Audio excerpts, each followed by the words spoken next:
Hey guys, welcome back to my channel. My name is Gary Krishnarovich, and today I am going to help you level up your game by giving you some suggestions or tips on how you can work on your racket head speed at home. So recently I posted some videos on my other social media, on my Facebook and on my Instagram, with me using a radar gun to see how fast I could hit my forehands and my backhands.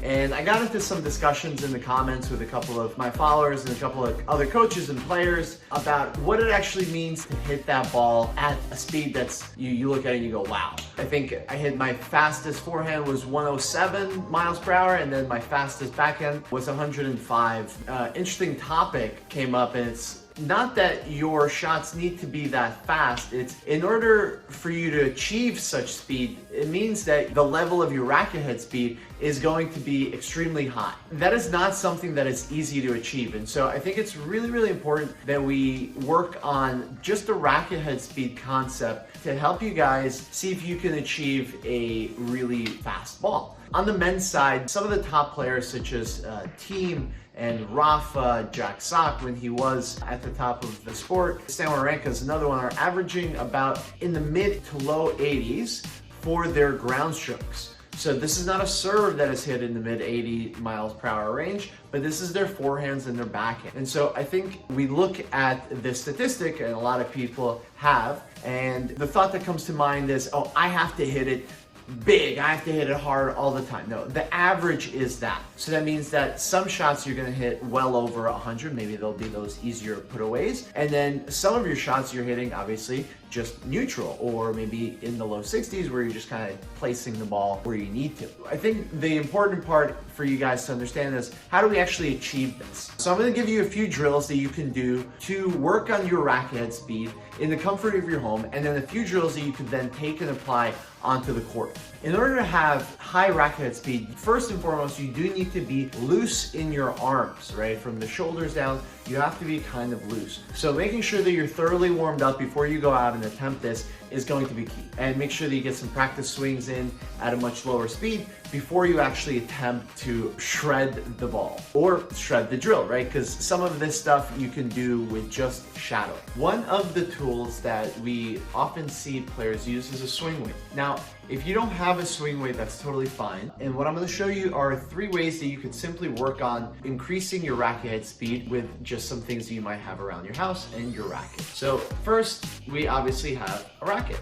You can dry swing or shadow swing with this racket and work on increasing the racket head speed, specifically the swish sound and the duration of the swish sound that you hear as the racket comes through the air. So it's that sound that we're listening for. Next, we take a plastic bag or a trash bag and we layer it onto the racket to give some sort of resistance in the air, so that as we swing, we can hear that swish sound, but also working with resistance will help us improve our racket head speed when we take the bag off, right? So the sound that you're still listening for is that swish and the duration. So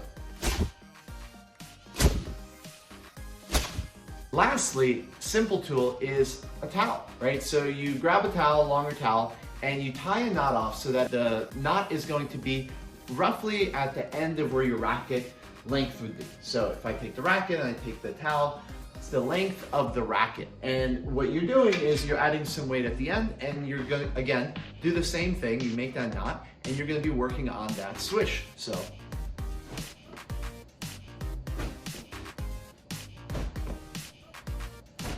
nice and simple. So these are all simple drills that you can do in the comfort of your home. I just demonstrated it in my living room. You just gotta clear up some space to make sure that you test the range of your racket and your wingspan with the towel, so that you don't knock anything over in the home. So what you would do is you would take, be it the towel, your racket, or the racket with a little bit of resistance, and you're going to perform about 3 sets of 10 swings on each side. So be your forehand and your backhand, you do 10 swings, and then you try and do it with your regular racket and see how the difference in sound will be. So let's say you decide to use the towel for 10 swings. So, and then you would take your racket and perform 10 swings as well.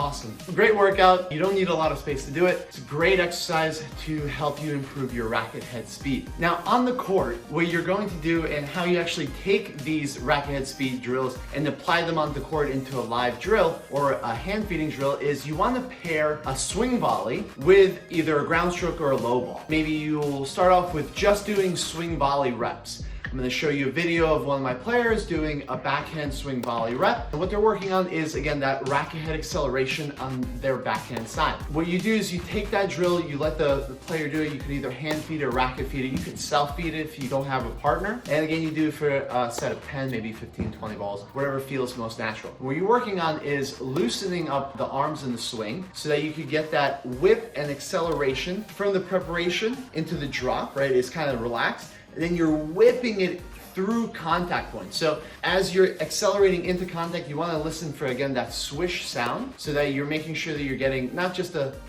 small swish, but a lengthy swish. So I'll do that again. It's not this, it's this. That's what we're looking for every single time. And you will take the drill, it's really simple. You do a swing volley drill, and then you do a progressed version where you might do a ground stroke into a swing volley, maybe a swing volley into a volley, so that you're pairing really ripping the ball off the ground or out of the air into something that's not quite as aggressive or maybe even more aggressive. So you're finding and feeling out the different swing accelerations that you would actually apply into your game. I hope you guys got a lot out of this video. Make sure that you like this video and subscribe to the channel, and be sure to tune in next week where I'm gonna help you level up your game with another great video with some tips and drills. Bye.